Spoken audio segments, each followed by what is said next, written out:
Hey guys, what's up? Welcome back to the channel. It's Cynicalex. And last year, just before Black Friday, they had the November development team letter that they released. You can see here, November 15th, 2023. And it's actually a pretty good letter, and it's sort of like a dev note, a blog post, whatever you want to call it, where they talk about like the future updates that will come to the game. So they talk about a new epic quest in 2024, which we now know was the Madeline Pryor Goblin Queen X-Men epic quest.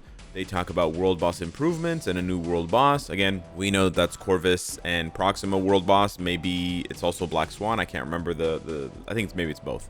I think they both got released this year.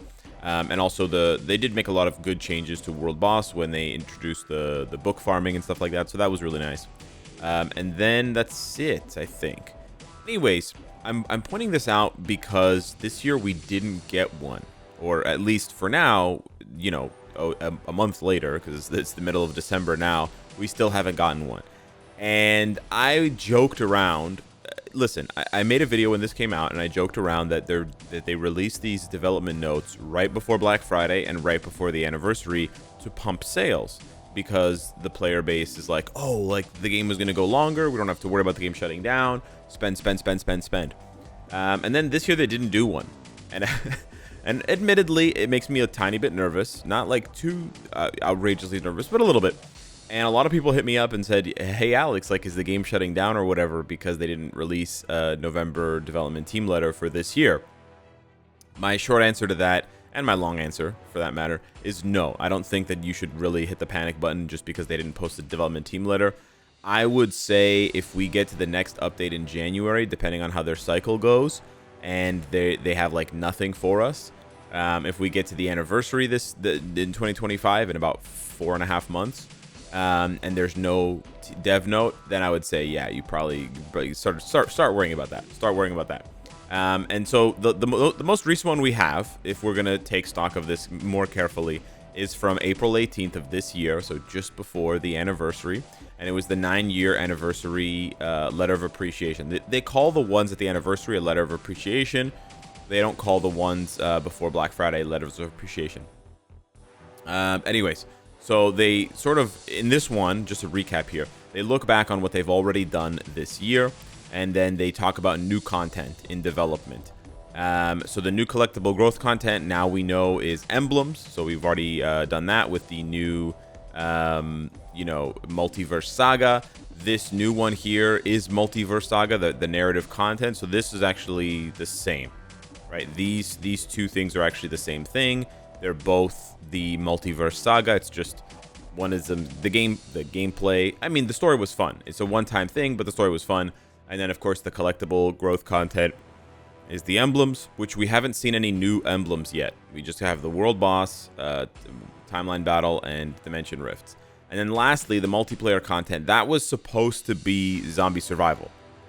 Now, I like zombie survival. I think it's a cool game mode. I enjoy it, but it wasn't multiplayer, right? They at the last minute, they changed their mind, and they're like, nope, we're not going to make it multiplayer. It's going to be just, it's sort of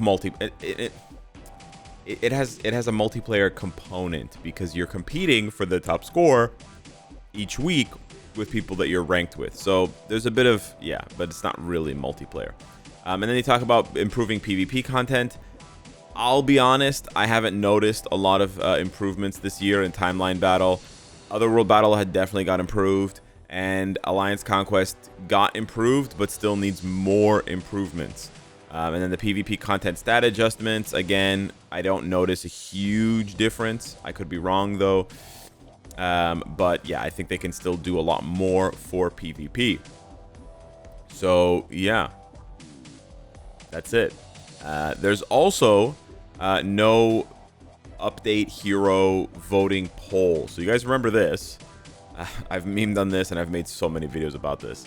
The hero update voting event, where we were like, oh, this is so cool when we initially saw it. And now we're like, okay, they're clearly just showing us ahead of time what the updates are going to be like for 2024, because this was released January 9th. I thought it was January 4th. January 9th of this year. And, you know, since then, right, we got Sentry for the anniversary. We got Null just now. War Machine was shit. Whatever. Don't tear for Mr. Fantastic. But we still don't have anything for Emma, and we still don't have anything for Medusa and Crescent. Whatever. I don't want to talk about those 3. What I do want to talk about is this poll, because they did this poll sometime in December, and they gave people like 2 weeks to vote. So we're kind of running out of time. At this point, I don't think we're going to get a development letter for this year, which is fine. I think we should get one. I think genuinely they should do one early next year. They could probably combine it. That's my best guess, or that's my sort of feedback. Combine the community event with the development team letter. So drop a development team letter in January, giving sort of like a roadmap for 2025. This is what we're going to do. We're going to do this. We're going to do that. We're going to do the other thing. I don't have a lot of takes on what I think they should do in Marvel Future Fight. There's always, I always have like kind of like staples that I go back to, but they should look to improve some rewards in certain areas. They should look to improve existing content and add to existing content, and then they should work on improving existing content in ways that is going to help the player base out, like whether they're tweaking PvP or whether they're tweaking other content, cycling out rewards from Dimension Rift so you can farm different artifacts. Or whatever the case may be, tweaking the pull rates so you get more pity, or whatever the case may be. That's always really my take.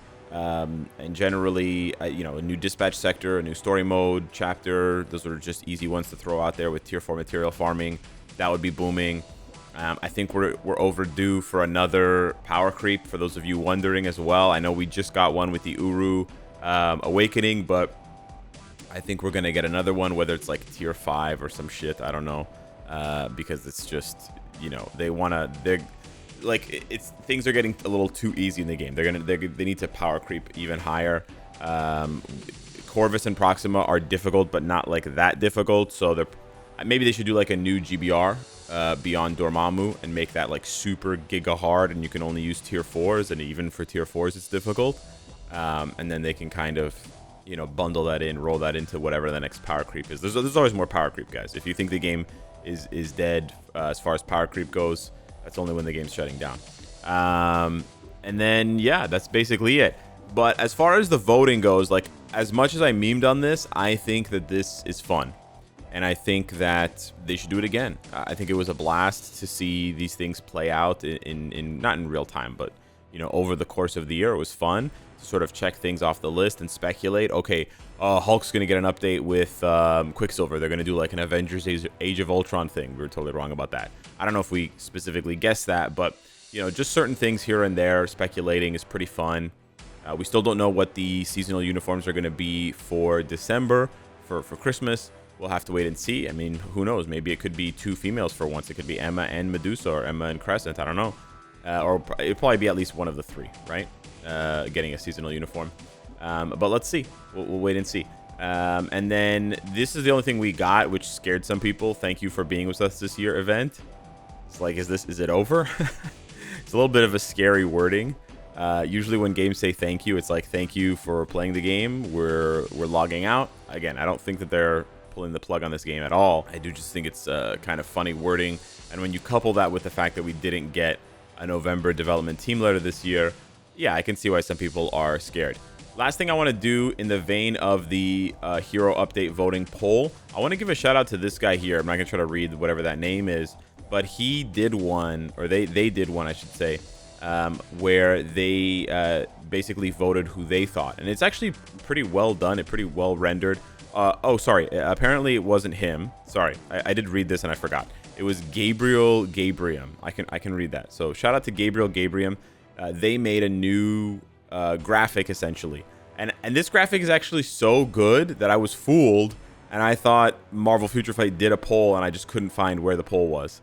So yeah, this is Gabriel's poll. I actually really like the poll as well. Just to be honest, I think the poll's good. Let's see who they voted.